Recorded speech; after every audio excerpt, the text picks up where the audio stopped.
So now that we've lost a third of the viewers, I was going to blind listen to this video by Styxhexenhammer about the real reason that LGBTQ acceptance is declining among the young.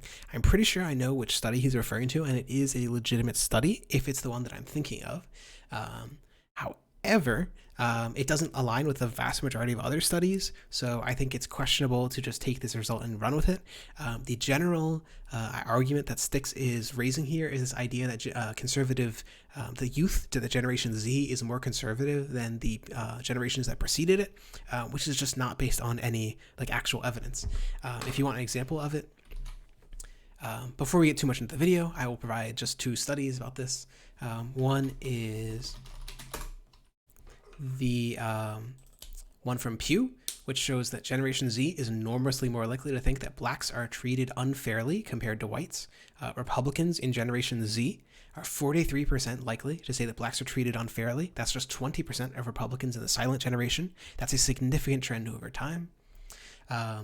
People in Generation Z continue to think that the government should do more to solve problems, and they are more likely to say that society isn't accepting enough of trans issues. So on race, on economic or socialism issues, and on trans issues, Generation Z continues the long trend in American and global politics of people who are younger, people in newer generations, shifting to the left.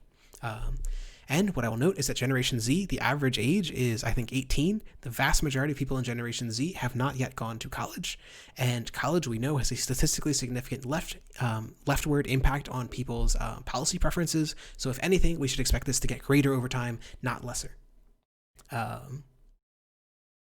In short, there's little reason to believe that Generation Z is conservative, and every reason to believe that they will be just as liberal as the generation that preceded them, if not more. But I would love to listen to Styxhexenhammer tell us why that's wrong. So I've given you the fact that I think is pretty clear that Generation Z is not more conservative. Why don't I tell you a little bit about Styxhexenhammer? I don't want to poison the well too much, but all I will know, right? Now, Rational Wiki, okay, they're like a liberal wiki, okay? I don't know how much you can trust them. But I will just note, right, that the first section on its page is flirting with the alt-right. The second is Holocaust revision. The third is anti-immigration, and he talks about other views. You've got pseudoscience, human origin, climate change, and other ideas. Why don't we read what he thinks about the Holocaust? Quote, Styxhexenhammer insists, here I'll zoom in a little bit.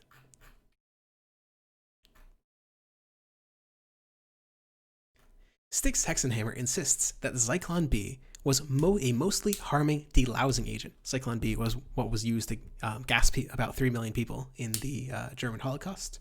Auschwitz was burning through so much of the stuff trying to keep lice from spreading. The typhus epidemic brought about by Allied firebombing. The idea that people in the concentration camps were killed by disease and not by gassing is also a consistent Holocaust denier trope. To be clear, as Rational says, Zyklon B was used in Auschwitz's gas chamber to kill Jewish people.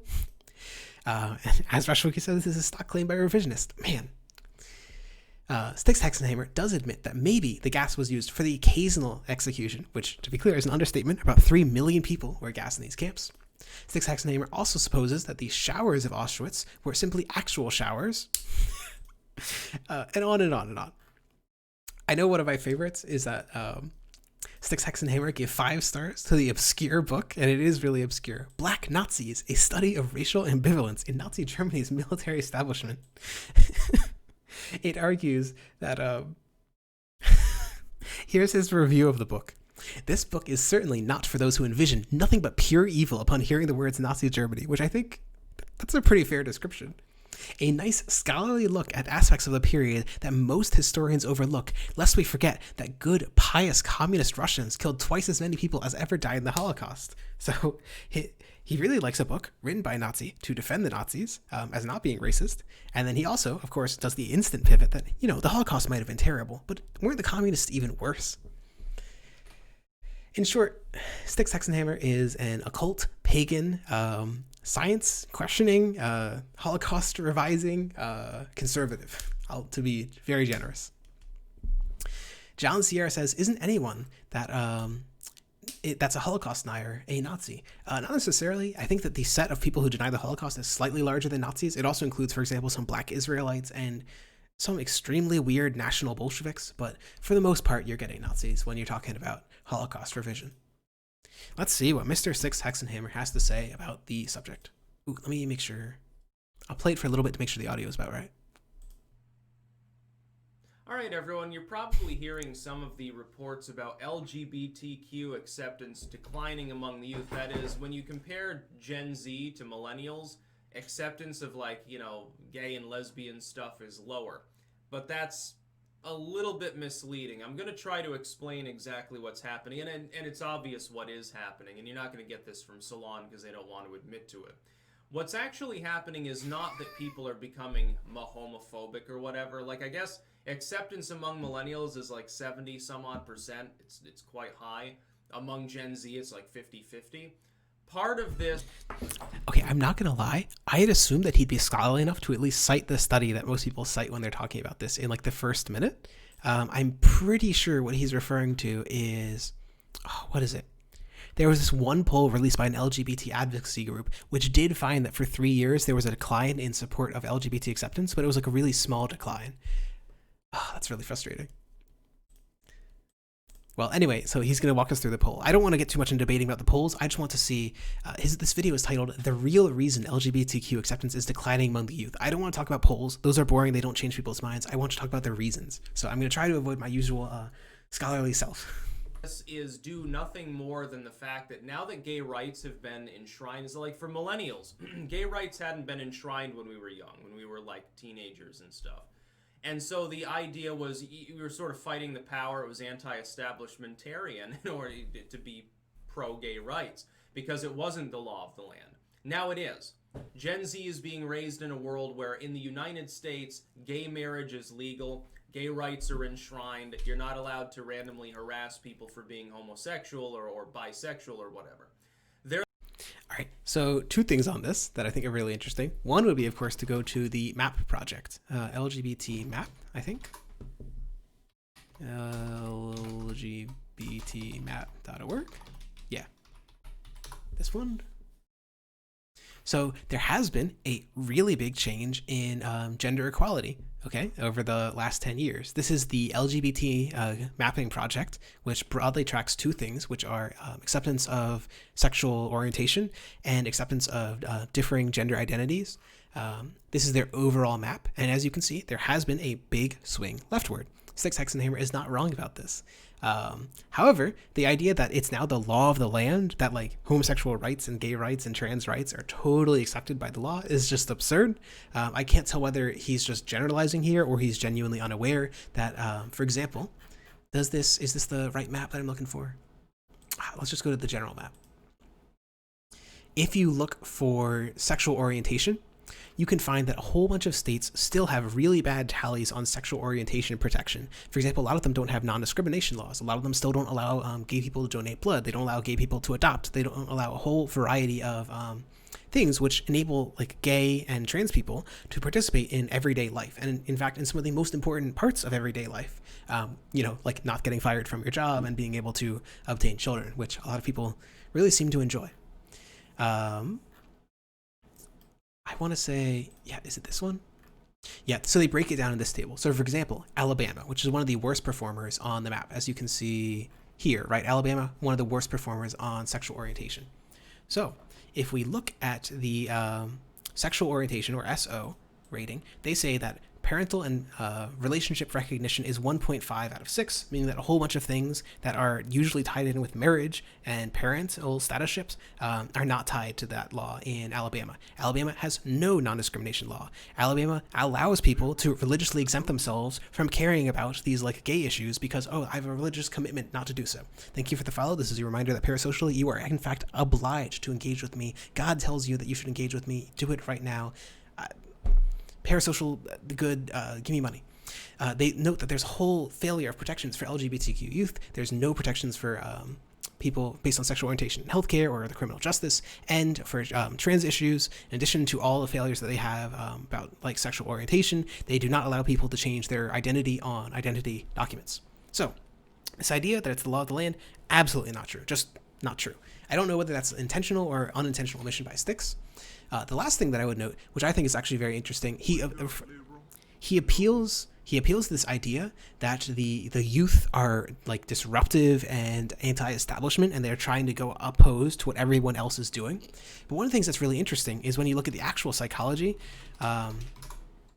about like policy passage. There's this really neat study which shows that when states legalized gay marriage, they actually saw increases in the support of people who supported gay marriage and decreases in both the explicit and implicit biases against people who were homosexual. So if you guys want to read that study, it is in the fact sheet. I will post it in chat. In short, this idea that like people are just rebelling against policy does not seem to be true in general. So it would be very odd for it to be specifically true for the youth, though I do get the general idea. I think it's a very common idea in like pop culture to think that the youth are just rebellious and trying to fight against whatever their parents say. I love you.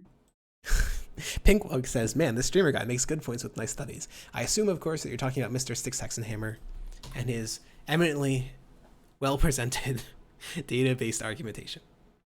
They're living in a world where the All right, let me back up a little bit. So his argument is the youth are rebelling against the status quo. They're opposing gay rights because gay rights are the status quo.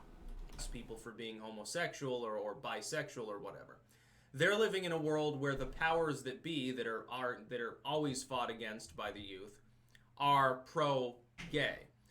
There's going to be therefore a discrepancy, definitely, at least for a generation or two, on that issue, as opposed to millennials. It's not like things aren't unidirectional. By the way, this totally defeats the argument of people on the right who have said for years to me now, well, if this happens, pretty soon it'll be illegal to be straight and stuff like that. No, it's a self-modulating process. Okay, so to be clear, one, all the institutions of power are gay. Pog, okay? Pog as fuck, I hope so. And two, this is just not true. The idea that there's this sort of like swing back and forth does not actually seem to be the case. In general, people do shift their views in line with policy, for good and for bad. This means that when government passes bad policy, like the Patriot Act, people will tend to fall in line with that. This means when it passes what I consider to be good policy, like gay marriage, people will tend to fall in line with that.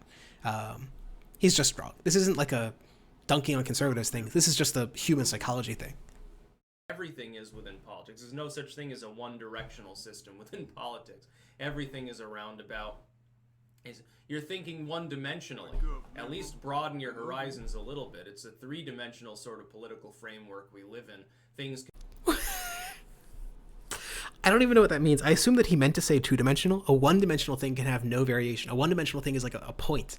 A one-dimensional thing can't move, and there's no I'm just going to assume that's him misspeaking. Anyway, I'm sorry. Can move in literally any direction at any time. Oh my god. I guess technically a three-dimensional system is any direction for like a human, but it's not. I don't know. I don't know what he's saying. I should let him speak. I'm doing like the annoying like React content person thing where I let them speak for like half a sentence and I get mad at what I think they're saying, but I should let them actually speak, okay? I'm a charitable, kind, I don't know, other good adjective person, okay? Sometimes with very little outside stimulus.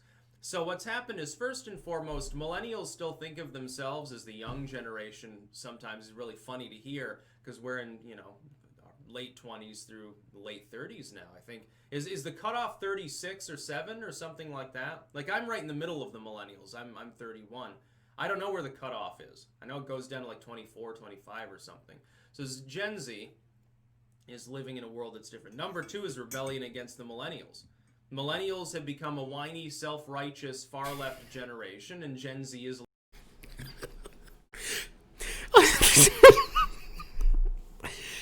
So I will admit that for Styxhexenhammer, right? I will admit that for a person who thinks that the Nazi concentration camps weren't involved in any mass slaughter, the millennials might be far left, but God, I wish the millennials were actually far left. Holy shit. Could you imagine if millennials were fucking like waving communist flags and like voting in like the communists or something? Holy shit. Instead, the millennials are like 40 years old, worried about their 401k and voting Republican. That's actually one of the big stories of 2020 is actually that millennials shifted Republican. This wasn't something that was too widely reported on. Exit polls 2020. Well, I think New York Times usually is a good one. Oh, no, we need one that's like changed over time.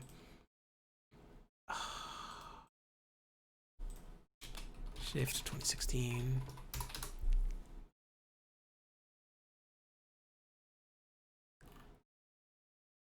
This isn't the one I'm looking for either, but let's see if it's on here.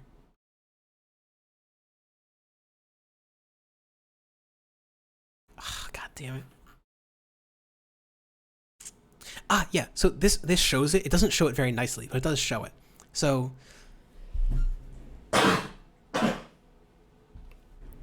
when you look at age, right, what groups did Biden gain in? What groups did Trump gain in? So the exit polls, they're comparing in 2020 to 2016. Biden gained 5 points among those 18 to 29. So again, this idea that Gen Z is like super conservative, or that the conservatives are just waiting in the wings, or that over time they're going to get more conservative, doesn't seem to be happening, at least not yet. Biden is up. What is this? Does it show it? Oh, come on. Just give me the actual number. I want to say that's like 60% to like 30% for Trump, something along those lines, like enormously leaning Biden and increasing over Clinton. But one of the interesting stories is that Biden significantly improved his performance among the what was before millennials? Generation X? Generation X and the boomers, right? The boomers are over 65. Biden improved his appearance among the boomers by 2%, and he enormously improved his performance among the 45 to 64 generation by 7 points in all told, because Trump lost 2 and Biden gained 5. But the one group that Trump gained in terms of age was those 30 to 44, the millennials. Ironically, the very generation that Styxhexenhammer thinks is far left is apparently turning to Donald Trump by a net of 4 points. Which I think is just crazy. I have to assume that this is based on like income or something. Like you're voting for Trump because you want him to open up the economy or something. You're not old enough to worry about it, and you're not young enough to actually give a shit about like a better world. You just want your money now. I don't know. Gen X is after boomers. That's right. I just get it right every time. I don't miss. I'm a god, okay? I don't need to be skeptical about anything I say. I have no epistemic humility, none whatsoever, and neither should you, because all of you should click the parasocial engagement buttons and give me the follow and give me the money, because I'm just never wrong. Oh, that reminds me. Supreme Pizza 5, what a wonderful name, and I really appreciate that Prime subscription. Ooh, that reminds me. GS Kafka, also, I thank you for the Prime subscription. Prime subscriptions, if you have Amazon Prime, whether you give them to me or to anyone else, use them, because they take money away from Amazon and they give them to relatively poorer people, okay? I guess streamers are probably pretty bourgeois, but they're much poorer than Jeff Bezos, okay? Use your Prime subscriptions, please, please, please.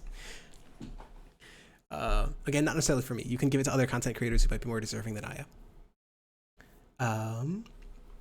I will now read chat and do one engagement. Suck my Uncle Sam says, communism is when you do a lot of government stuff with a side of gay. True. I should just change the Richard Wolff thing so that at the end he's like flying a little gay flag. That's communism. Karl Marx famously said that we will finally achieve communism after every single character in a video game is a woman or a minority, okay? Famous quote from him.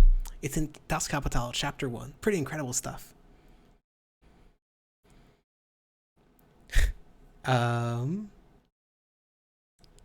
Darudotron says, you're shilling your post-ironic parasocial jokery too much, bro. You're beating the horse. Look, the horse ain't going to be the only thing that I'm beating, okay, if you don't subscribe to this Twitch. In a video game in Minecraft. Anyway, in short, the millennials are not far left. God, I wish they were. Lashing out at us a little bit. All right. So to return to a little bit, he's complaining about the millennials as being whiny far leftists who also apparently shifted their vote for Trump pretty significantly. Let's hear it. Self-righteous far left generation, and Gen Z is lashing out at us a little bit. Not at me, but against most millennials. It's funny because I'm like the black sheep of the fucking millennial generation. It's really funny to be on this side of politics, which is I'm a libertarian, classically liberal, not a member of the LP.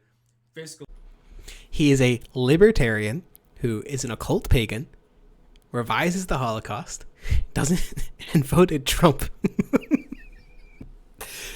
Let's continue. Really conservative. I don't really socially give. Not a member of the LP. Fiscally conservative.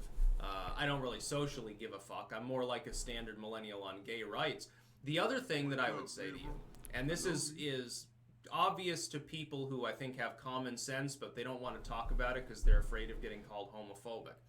The other part of it is that opportunists, either pretending to be gay or being gay and just really, really fucking far out there, have taken what initially was a movement. Originally, gay rights a la the millennial generation was like, hey, gay people are the same as you, treat people with respect. Here's the dude in his t-shirt and blue jeans. You would never know to look at him that he's gay. That was basically how it was presented. It's basically live and let live, leave people I think that there's about a 75% chance that he's going to mention gay parades or gay rights rallies in the next 10 seconds. alone.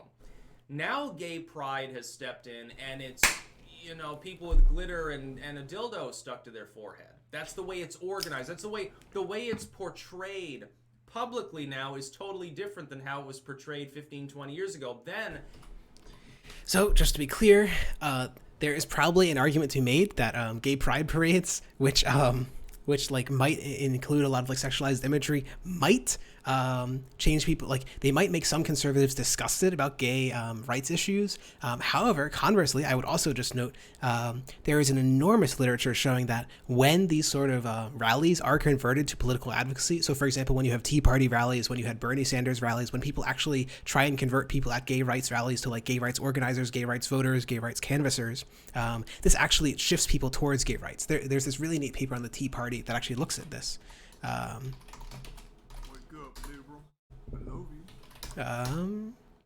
This one, yeah. So the basic summary of this study was that if 1 in 1,000 additional people in any given state participated in a Tea Party protest in that state, then the Republican vote share in that state was increased by about 2 percentage points. So that means that an additional 2 in 100 people voted for Republicans if 1 in 1,000 people went to a Tea Party rally. And they do assert that this is causal using something called instrumental variable regression, which I think is reasonably valid, but I'm not going to get into it because it's actually relatively complicated statistical methodology. So in short, these sort of in-person rallies, even if you find them distasteful, and I think that a whole lot of Tea Party rallies were extremely distasteful, they might have turned some people off of the far right because the Tea Party was very libertarian and also pretty significantly racist. You might remember them as the guys like burning Obama in effigy.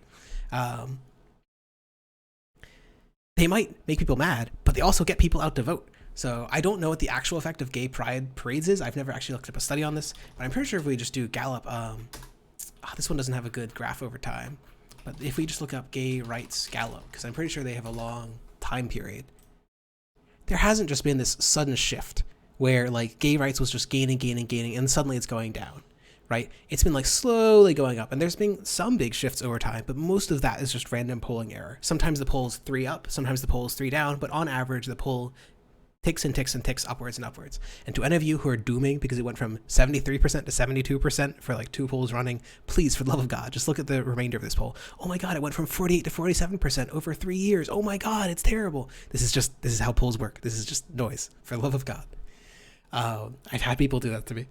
In short, there's been an enormous rise of support for gay rights. It's one of the best examples of like leftist advocacy on non-economic issues, and I think very much leftists should look at what worked in the gay rights movement and try and apply it to like various leftist economic movements. The answer, in short, is that it seems like stuff that's called deep canvassing was very effective for gay rights, and leftists should use it for other issues. I will now engage with chat for 2 questions. 420 money, 420. I remember that name. Gays just walking around with their parades and forehead dildos, saving this country. That's right. That's right. I'm pretty sure if I Google gay pride parade, the vast majority of stuff that's going to come up is conservatives being butt mad about like various people doing like really extra stuff at gay pride parades and not like the 90% of content at gay pride parades, which is still exactly the normie shit that they're talking about. And Darudotron says, now gays, they're taking power, they're making the moves politically. Could you imagine if there was a furry political movement? Could you imagine if like the 1 in 100 people in this country who are furries, and I guarantee 1 in 100 people in this chat are fucking furries. I know it, okay? I'm a furry and there's one other person in this chat who's a furry, okay? We're going to organize. We're going to put on our fursuits. We're going to turn on the AC in these like monstrous $1,000 fursuits, okay? We're going to march on Washington and demand rights.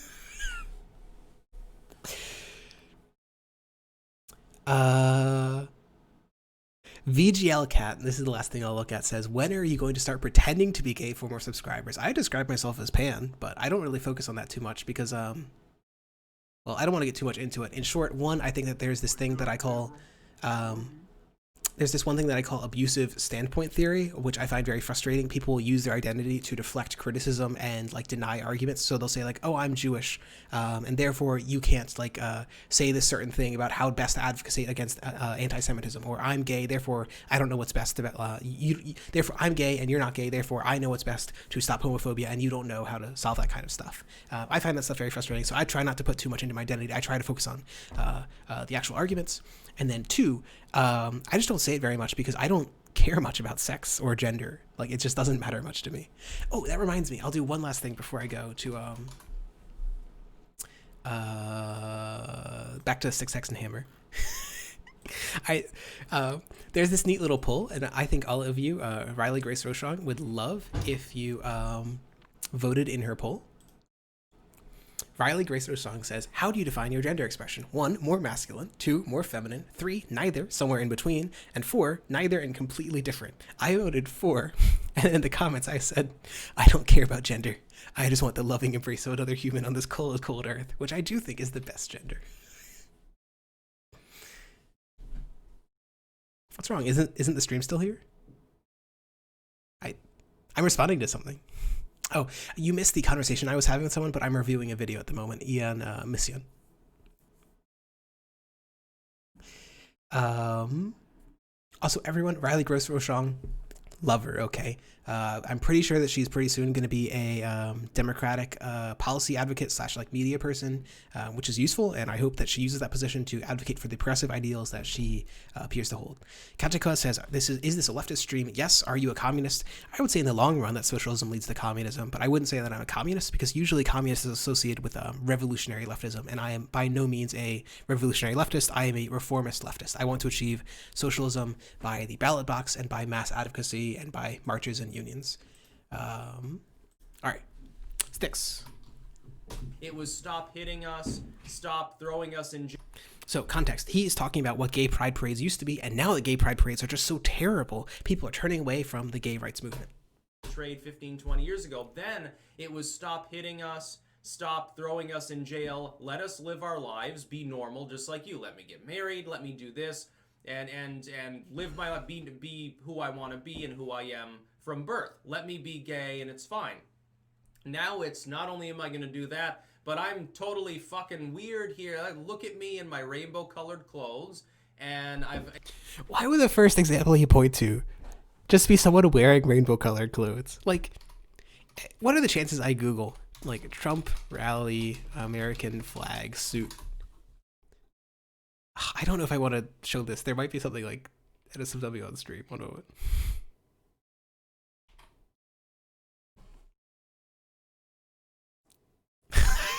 Okay, this one's pretty funny. Like, you can just find dozens upon dozens of people doing these like weird hyper patriotic things at various rallies, and like more power to them, I suppose. Like, engage in your political advocacy, live your life, right? Don't be a political hobbyist. Actually get out there. I support this, even though I hate probably many of the ideals they stand for. But like, if your biggest critique of gay pride parades is people are dressed in flags, why the fuck would you vote for Trump? Holy shit. And you see pictures of people, and this is used as propaganda as well, with like dildos strapped to their body, and people at these pride events that are not part of the normal like the LGBT corpus. You have people dressed in bondage gear, pretending to be animals, and you have wait furry representation, pog. You know, drag queen story hour, and you have like, oh my god, why are they so predictable? Every conservative does the same things that they talk about with that, like how the gay rights movement has turned degenerate. Holy shit. Lactatia, and you have stuff like that. If you combine that in with what would formerly be just, hey, I'm gay and leave me alone, yes, acceptance of that is going to go down. Of course it's going to go down. Yes, acceptance of grown men walking around on all fours barking at small children, or of people, you know, sexualizing children, or things of that. Yes, acceptance of that, I would hope, is going to be lower. That's the way that it is. But it does.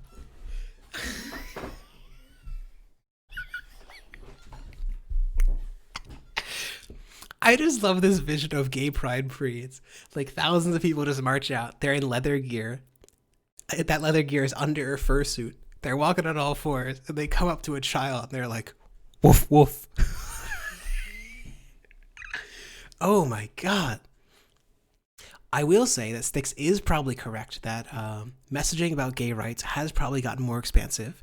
The like big original gay rights movements that were successful in like the 80s, 90s, 10s, 80s, 90s, aughts, and 10s, they generally had a pretty focused message, which focused on AIDS, it focused on gay marriage, and it focused on, oh God, I'm forgetting it. Non-discrimination ordinances, right? They focused like three things, and generally we exist in an era where enough people are open enough about being gay that there's less like strict organization of what the messages were. Like there's this very famous march, I want to say in the 1990s, and it kept going on, where people came to the National Mall in Washington and they did the big AIDS quilt, and like this was very structured messaging, right? It was like, stay on focus, we're dying, you need to solve AIDS, right? This stuff was very famous. And so I do agree that Styx is probably right that the messaging has gotten more loose, but that's just a result of like more people being okay with this. Like the analogy that I would draw, right, is that like the Tea Party movement, which was not controlled by centralized elites, as it were, was not controlled by these like big organizations, was also substantially more threatening in its message, right? They, as I noted, if you like just Google like Tea Party effigy, you'll just get dozens of pictures of them like burning Obama and doing like these weird racist things, right? Like, look at this shit. This is horrific. And they do it because they're decentralized movements. And so I don't think that he's wrong. I just don't think that this proves that it doesn't work. The Tea Party was extremely effective. So too has the gay rights movement been. This is just a bad critique. All right. Ooh, I should engage with chat one time so that all of you keep typing in chat, okay? Leah HCIC says, I stan a good pan, okay? Well, you better stan me, okay? Because you're one of my most generous donators, and the thing that I love most about my friends is giving me money. Also, I do really appreciate that you stan pansexuals. Katika says, when in reality, I only give fucks about that sexy kitchenware 14-inch pan. That reminds me. Okay, this is a shill stream now, okay? I need to get sponsored by this fucking pan because I love it so goddamn much. Oh, can I show you it? Or will it dox me? One moment. Oh, I'll spin. One moment. Amazon.com.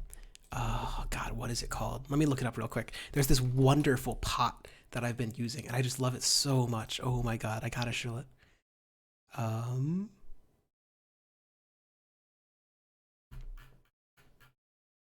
Where is it?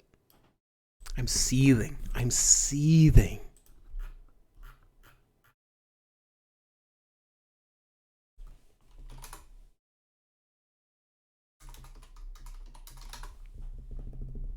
It's this one. It's so damn good.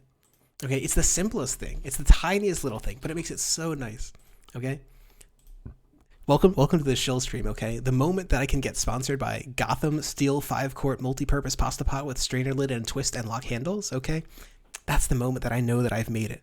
The only thing that this pot does, one, it's ceramic, which is nice because it's like reasonably strong. And two, you see these like little holes. All it has is these handles that you can turn in to lock the strainer in, and then you can turn the strainer such that you can just strain it right out of the pot. You don't need to have like a separate strainer that you pour your pasta into. Oh my God, it's so good. This is like revolutionized my life. Okay, I love this pot.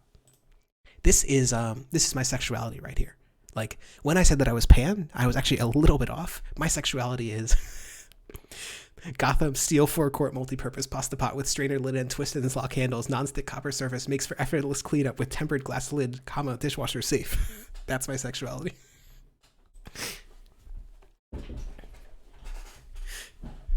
Oh my God. Okay, I return to the actual video because I am a productive React Andy content producer. Doesn't have to even be part of that movement. Okay, I let him play talking about the furries at the gay right rallies. It's going to be lower. That's the way that it is. But it doesn't have to even be part of that movement. What's happened is a purity spiral of sorts. And this is because of the political side. This isn't because of, be accepting of gay people. Like, this isn't a gay marriage issue anymore. Gay marriage is already legal. This has become a political sub-movement. What's happened is that I fucking hate the way that commentators use the word political like it's a bad thing. Yes, it's gay rights. Of course it's fucking political. No shit. Political component has hijacked the initial gay rights movement and Gay rights, not political. Modern gay rights, political. What does that even mean? What do you think? What do you think they were when they went to like the National Mall? Do you think they were just going there because they would just want to have a fun time doing an AIDS quilt? They were asking for fucking policy change. It's politics. Politics is for power and changing laws. tacked on a bunch of other social issues that have nothing to do with it. There's no similarity between, well, I should have the right to have my 10-year-old kid go into a bar and strip, basically. That has nothing to do with two gay consenting adults getting married. It has nothing to do with that situation. But one of the things that I do want to note, so I do think that there are examples of like what I would call bad parenting or bad examples. I don't think that generally kids should be exposed to too sexualized imagery. It might be bad for their development. It is probably good to teach kids in general about like sexual function and in particular about like how to resist sexual like what do you call it? It is important to teach kids to be able to say no. It is important to teach kids how sex works, why people desire it, how relationships works, and so on. There's a decent body of literature that kids are like genuinely interested in sexual issues and in relationships, and teaching them how they function is important to like giving them a proper emotional development instead of just lying about it until they're 18 and then they can get married and go to town on like an organ they've never been told about in all of their life. There's like a pretty decent literature that sex ed really helps kids and teens. But what I will note is this isn't often stated in a lot of these videos, but I do think it's implied, is that because we've seen this shift from the good, normal gay rights movement to this degenerate, trans-involving gay rights movement with the furries and the dildos, that now they're sexualizing children, I do think it's important to note that we have seen an enormous reduction in child sexual abuse since the 90s.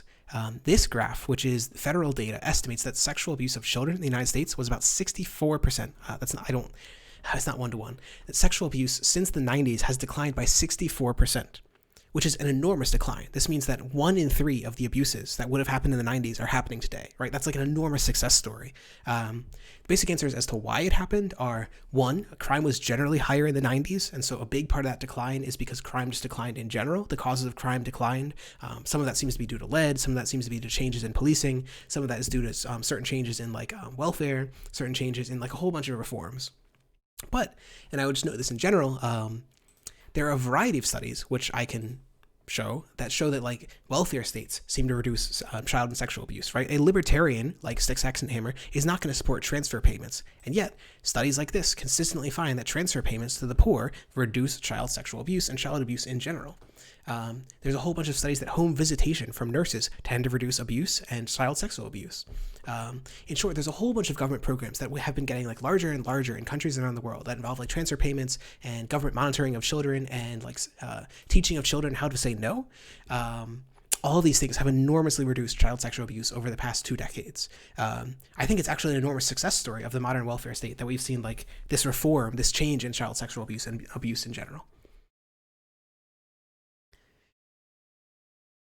All right, I respond. Lee HCIC says, you don't have to teach your kids kinky shit. Information is good, but they don't need to know about fisting. Basically, I would agree with that. The general idea is that when we look at successful sexual education, I think that the example that I pointed to that's like pretty extreme in how young it starts teaching is the Netherlands, which teaches kids starting in kindergarten about like how sexual organs function. And there, again, there's a whole bunch of evidence that these sort of things actually do improve like the quality of people's relationships. People are happier in relationships when they have good sexual education. People are less likely to get STDs. They're less likely to be in abusive relationships when they have education about sexual education. I think people just have this disgust because they don't want to think about kids like knowing about sex, but kids do know about sex. Kids are thinking about these things. Our goal as society shouldn't be to like hide it from them. It should be to present it to them and to make it as likely as possible that they have fulfilling, like non-abusive sexual lives, which increasingly our society is moving towards. I think it's, again, another big success story of the modern world. We've just seen these enormous reductions in rape and abuse of children. So yes, VGL Cat says conservatives are the ones who defend child marriage. I wonder what Styxhexenhammer calls himself a libertarian. I wonder what his position on child marriage is. Same-sex marriage has never been political. And then Space Taxman links me presidential candidates on same-sex marriage in 2000. Of course. How do I make it so that you can add Nightbot commands? One bad apple. And finally, Endernex has followed. I think that you're like the Twitch person, right? Well, let me just say that I support progressive values, okay? And you're dumb and bad, okay? I'm perfect and you're wrong. And I want to say thank you to Almighty Andrew for giving me money. Okay, really appreciate the parasocial relationship out there, okay? Endernex, as far as I'm aware, is a economic left social rights streamer. And I can't tell from what our DMs, I don't watch Twitch very much, Endernex. I can't tell if you just are socially conservative because you think it's better messaging, or if you genuinely tend to believe with beliefs about it. So I think we were going to have a discussion soon, so we can organize that. I won't get too much into like just berating you in chat while you aren't actually able to speak left. We can like organize a proper debate or discussion or something. Oh, okay. One bad apple. I will put that in my notes, and I will do that after the stream. What am I looking for? Right here. All right. I'm going to get through this video, okay? I'm not going to have like another hour-long React Dandy content. This is probably already really long, isn't it? Oh my god, it's really long. All right, I'm going to finish this video. I swear to God. But it's been tacked on as a sub-social movement. And so if you're looking at the whole picture, and you're looking at the portrayal of LGBTQ as including those other things, yeah, acceptance of it's not going to be the same 70-75% it was several years ago. Wow, imagine that. People have a negative reaction to all this other bullshit that's been thrown in that has nothing to do with equal rights. That's a general note, one thing that I think is very, very true about political messaging is messaging can have a really big impact on how people perceive things, but people's actual beliefs about policies are relatively difficult to change. So this idea that suddenly you're just going to see big shifts in policy are pretty rare. It's mostly that they're quote unquote changing their politics in line with what party leaders are saying. Their actual beliefs haven't changed too much. Also, I think that like the messaging about gay rights is generally pretty good.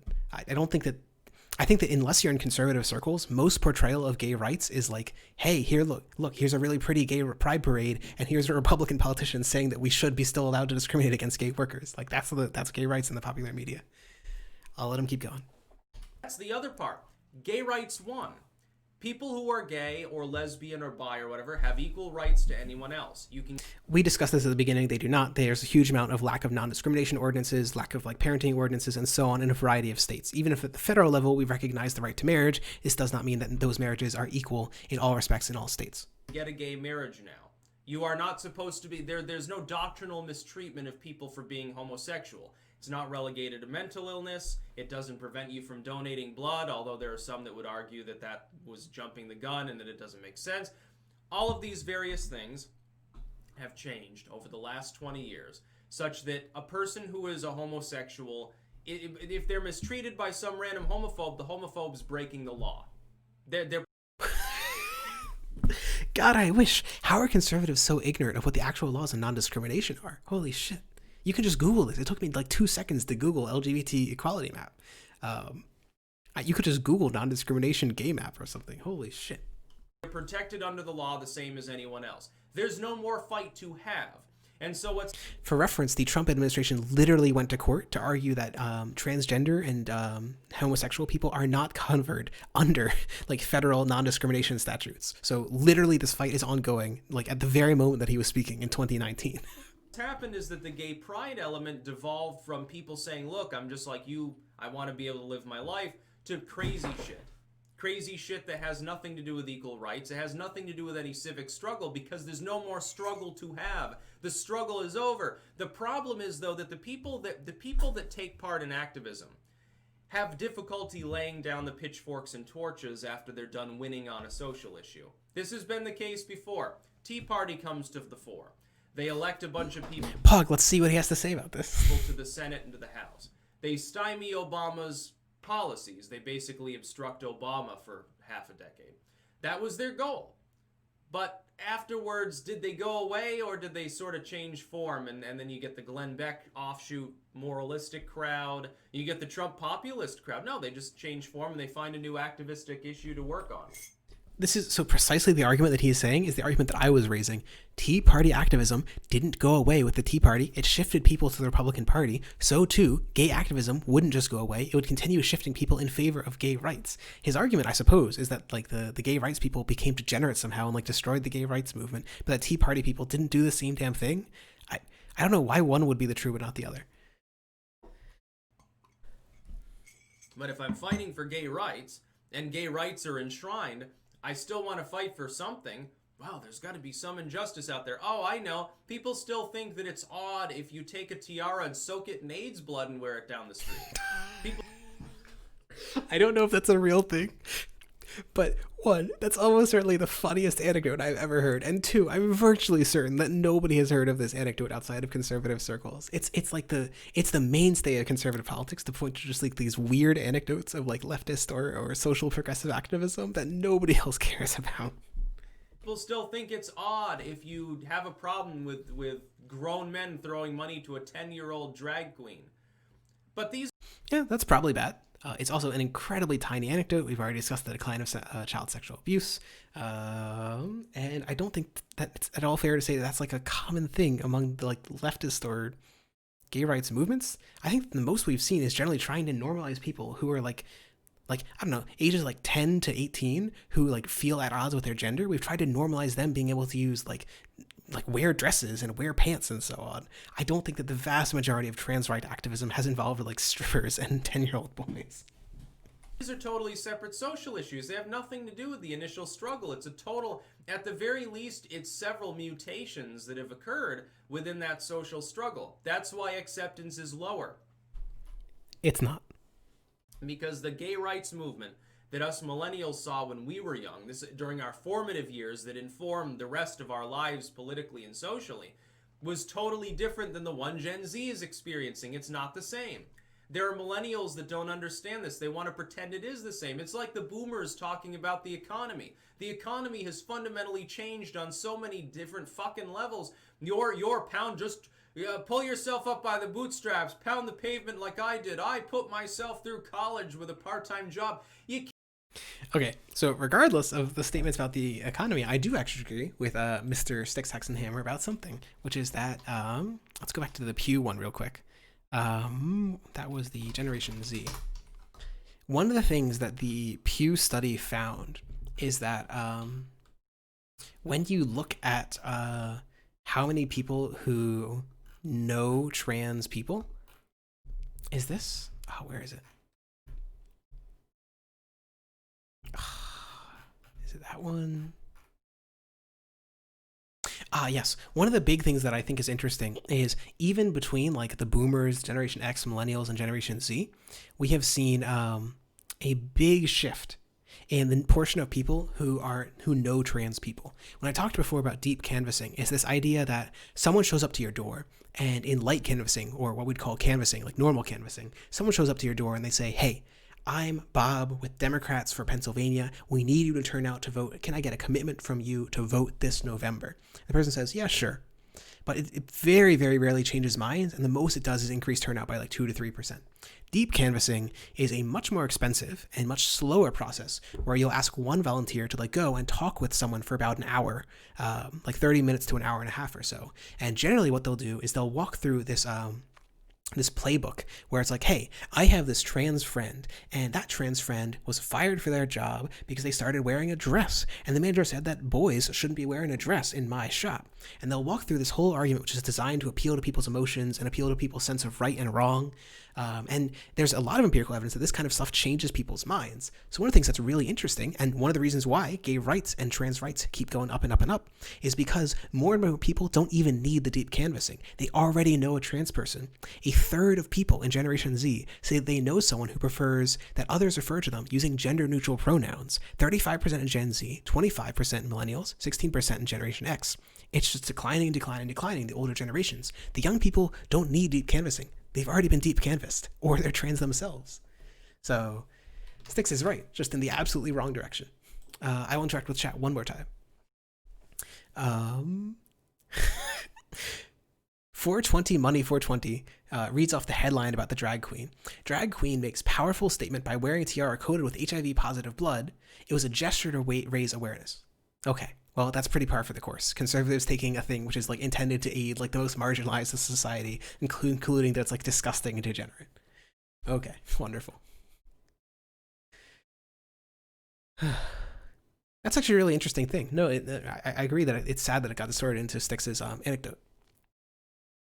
VHL Cat says, why can't I super chat you on YouTube? I could send you the free Play Store credit Google gives me if you did. I don't know how to set that up. Another thing to do after the stream. You know what my favorite thing that I love to do with my friends is? I love when my friends give me money. That's right. It's the post-ironic parasocial relationship boy coming back at you again with another debunk of Styxhexenhammer. You can't do it anymore. It's impossible. Nobody's whining. It's physically impossible. The same is true with regards to the gay rights issue. A la, again, the shift from like young Gen Mashallah. Z through the millennials, through the young Gen X through the millennials to the new generation. And now you've got Generation Alpha coming along. They're getting old enough to go to kindergarten almost now. The times are changing. The social issue is not the same. The idea of LGBTQ is now a corporate product to be bought and sold. That should increase support. Propaganda from corporations should increase support. If we know anything about advertisement, it's that it does change people. It does change the way that they buy and like act. Holy shit. It's all sorts of flashy rainbow fucking colors. It's no longer about surviving AIDS. It's about drenching yourself in AIDS blood. So that's the example, apparently, that the person pointed out in chat, that drenching the crown in AIDS blood was a testament to those who had suffered under AIDS, which, to be clear, is a huge example of a victory of the gay rights movement. The rate of people of like lifetime survival for people who have AIDS nowadays in America is virtually identical to the general population. We have like advanced research on AIDS and funds for AIDS. It's so enormously over the past 40 years. It is incredible. It's no longer about equal rights. It's about additional rights. It's no longer... I genuinely want to know, what is he going to tell us what the additional right that gays want? Do gays want like a second marriage? Oh my fucking god.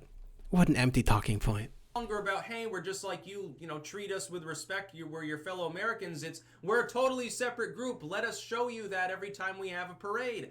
It's a different situation. By the way, no, I don't give a... It's interesting that he talks about a totally separate group like it's a bad thing. Now, it is pretty interesting, right, for a person who denies the Holocaust, right, to be so worried about a group breaking off and forming a state, you might say, a state based on a particular ethnicity that's dedicated to those people's own interests. Now, I personally, I do support the gay no state, the estro state for our beautiful trans men and women. And NB, okay, I do support all of these states, right? I do think it's important that we can finally build a gay commune in central Iowa, okay? But it's just odd that he would say it as a bad thing. Give a shit if people march down the street in bondage gear and wave rainbow flags. I saw a gay pride parade in one of those towns west of Amsterdam. I thought it was hilarious. The first time, by the way, I've ever seen gay pride parades was in the Netherlands. I don't have a problem with it. But it's not the same as watching a bunch of people go before Congress and say, look, I've been attacked 4 times by the Klan in my small town over the last year alone because people think, that I'm gay and my neighbor here has AIDS. He's not even gay. He gets mistreated and called, the F word all the time. That's a different social... Say it. Say it. ...issue. It doesn't happen anymore. You want to say it. Say it. It's yes, acceptance has declined. I wonder why. That's about all.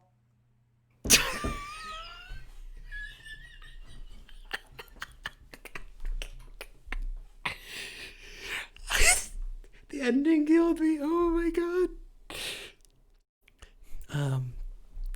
That's about all, everyone. Gays are just disgusting and degenerate nowadays. I'm just sad. He doesn't have any like Raid Shadow Legend or anything in there. Holy shit. Alright, I will respond to chat twice and then I'm gonna go to bed because it is 11 p.m. I have insomnia and I need to sleep. The Herdotron says he might as well be a boomer at this point. Look at how old he looks. True. Gays should have a second marriage mandated by the government. Actually, There's well, it wouldn't be too funny to take the time to pull it up. There was a proposal by James Medlock. So you might not know this, but the way that we calculate poverty is by family, right? So incidentally, if we married every single person in America, right, whether they're like 10 years old or 60 years old, whether they're male, woman, or something in between, right? If we married every single person into an enormous family, poverty rate would be 0. Within that family, there just wouldn't be any poverty. It's as simple as that.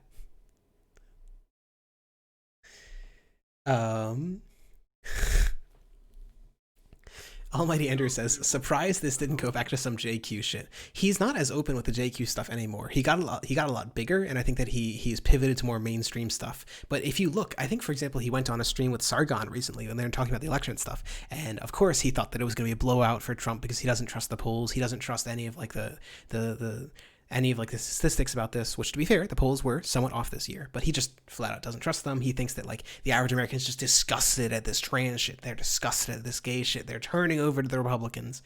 Didn't happen.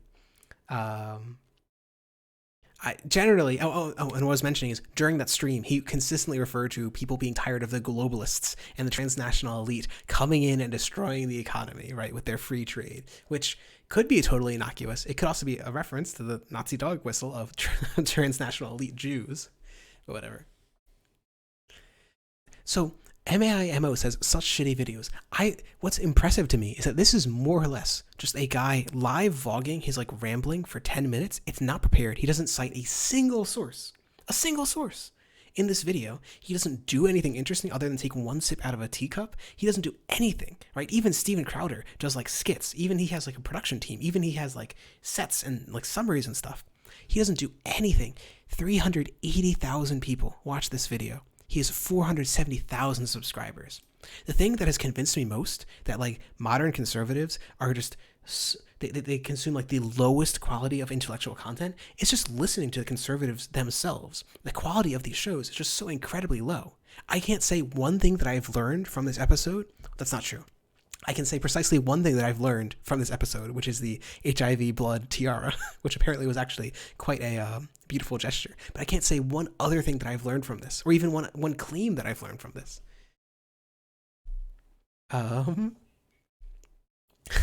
Please don't actually support queer nationalism. Holy shit, I do not support nationalism. I do not support Esther nationalism. It's just a funny meme to talk about trans people breaking off and building like a state. Okay, it's really funny.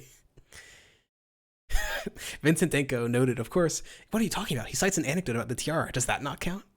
I'm convinced that what conservatives do before they sit down and write these episodes is they Google one example of a leftist person behaving badly, and they just structure for like 10 minutes of filler around that example. Darudotron says, maybe you should rant more, then you'd probably get more viewers. All right, fuck off, okay? I get it. Everyone loves the structured readings of studies. Everyone just loves it when I pull up a PDF and I slowly explain to you what an instrumental variable methodology is.